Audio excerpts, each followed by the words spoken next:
Hey folks, this is Kalani. I want to talk to you about champion farming. Now, until very recently, the best place to champion farm was actually in the Crown Pavilion. They've recently changed that, and now nobody is hunting centaurs. Basically, what the deal was that for some odd reason, now I'm not entirely sure why this was, I've got a few theories, but for some reason, the centaur camp spawned champions. Now, it was the only camp that spawned champions. So we didn't get any champions across any of these areas. Sorry, we only got champions in with the centaurs. Now, the exception to that was the additional events. So, Cull, Excess, Flame Legion, that kind of event, that would spawn champions as well. So you had a bit of variety there. Obviously, the events did kill the legendaries. The legendaries also dropped the champion loot bags. But for some weird reason, there was always 2, 3 or 4 centaur champions. And obviously they'd go down really quickly because they were facing a Zerg, and they'd respawn very quickly because that's the idea of this area. So bag farming was pretty ludicrous, I'll be honest, but I don't know. I think that was either a problem with the scaling of the other areas. They weren't scaling properly to allow champions to spawn, or the centaurs were scaling wrong, or it was just a complete oversight on ArenaNet's part. But either way, that was the best place to farm champions. Not anymore. So we're back to the good old question of dungeons versus open world. And I actually think open world wins out. Dungeons across the board are only 1 gold at the end. The exception, of course, is Ara, which is 3 gold for path 1, 2 and 4, and then 1.5 gold for path 3, and all of Ascalonian Catacombs is 1.5 gold. So I'm probably heading back to Queensdale. So my main question when it comes to champion farming is what counts? Because obviously they're making exceptions.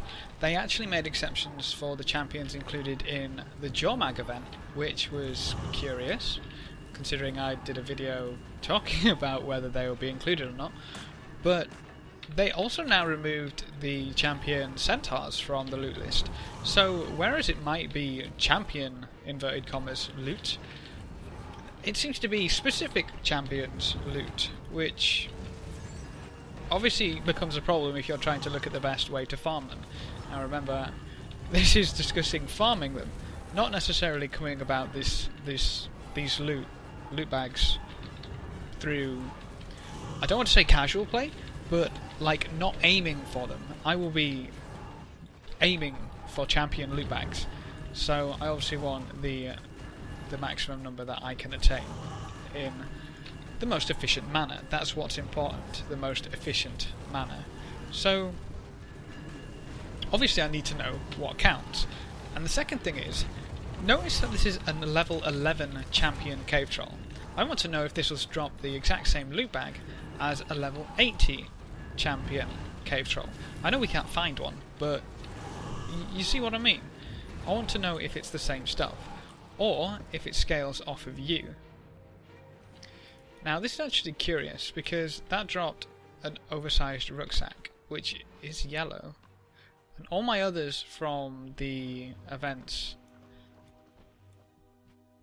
you see? So we need to consider whether this actually includes less loot or not as good loot compared to one of the others, and we can do that right now. I'll open one of these.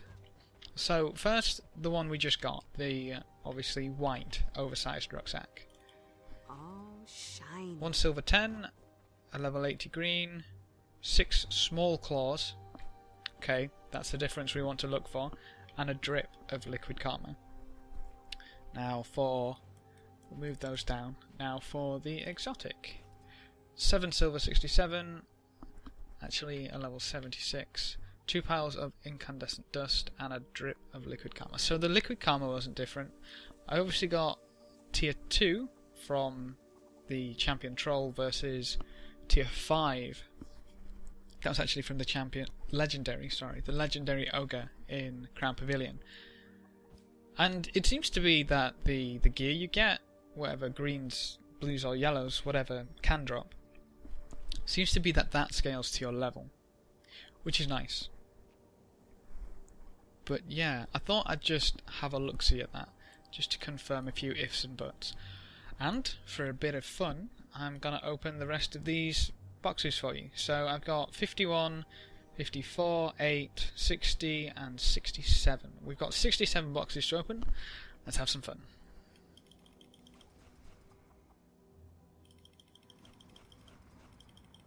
All shiny. Already you can see I've got a few tier 6, a few tier 5, some cores, and a yellow, so yellows can drop from these. 51 bags. I'm going to stop there for a second, because these skill points, scroll of knowledge, double click to gain a skill point. These are the other rare item which is available through these bags, so it's nice to have a few of those. And I'm going to stop there again because I just got 10 large scales out of one bag. That's pretty crazy, and 3 vials of powerful blood. This patch is going to do crazy things to the economy. Loot.